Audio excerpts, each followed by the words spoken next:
ఈరోజు ఈ మెట్రో మన ప్రాంతం నుంచి రావాలని కిషన్ రెడ్డి గారిని వెళ్ళడం జరిగింది. ఎందుకంటే గతంలో కూడా చాలా ఇబ్బందులు కావడం జరిగింది. మా ప్రాంతంలో ఓల్డ్ సిటీకి వెళ్ళి వస్తే అక్కడ రోడ్ సరిగా లేక గతంలో ఇబ్బంది కావడం జరిగింది. ఇప్పుడు మేము అడిగేది అంటే మందమల్ల మటు బాలాపూర్ చౌరస్తా, ఆర్సీఏ రోడ్డు, ఎయిర్పోర్టు, తుగ్గూడ, కందుకుర్దికు ఈ విధంగా తీసుకురావాలని కోరుకోవడం జరుగుతుంది. అదే డిఎంఆర్ఎల్ అదేవిధంగా ఫలక్నామాదికి పోతే అది ఎవరికి ప్రయోగం లేదు.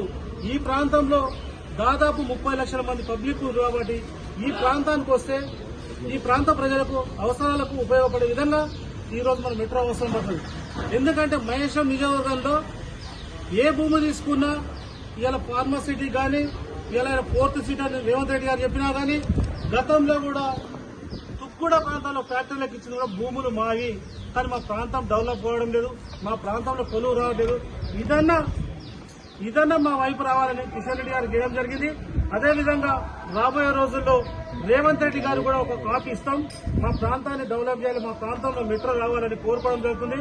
ఆ ప్రాంతంలో గెలిచిన ఎమ్మెల్యే గారు పట్టించుకోవడం లేదు. ఎందుకంటే ఆ ప్రాంతాన్ని వదిలేసి వేరే ప్రాంతంలో ఎక్కువ శాతం జరుగుతుంది కాబట్టి మా ప్రాంతంలో ఉన్న ప్రజలకు మేలు జరిగే విధంగా మెట్రో రావాలని కోరుకోవడం జరిగింది. కిషన్ రెడ్డి గారిని అడిగితే అదేవిధంగా మన చెప్పింది ఏంటంటే సీఎం గారు కూడా కాపీ ఇవ్వండి, ఆ మెట్రో ఎండీ గారు కూడా కాపీ ఇవ్వడు, వీళ్ళందరికీ కాపీ ఇచ్చే బాధ్యత మాది, మేము తీసుకుపోయి ఇస్తాం. మాకు మేలు జరగాలి మీడియా ద్వారా ఈ అందరూ చూసి దీనికి అందరూ బలపరచాల్సిందిగా కోరుకుంటున్నాం.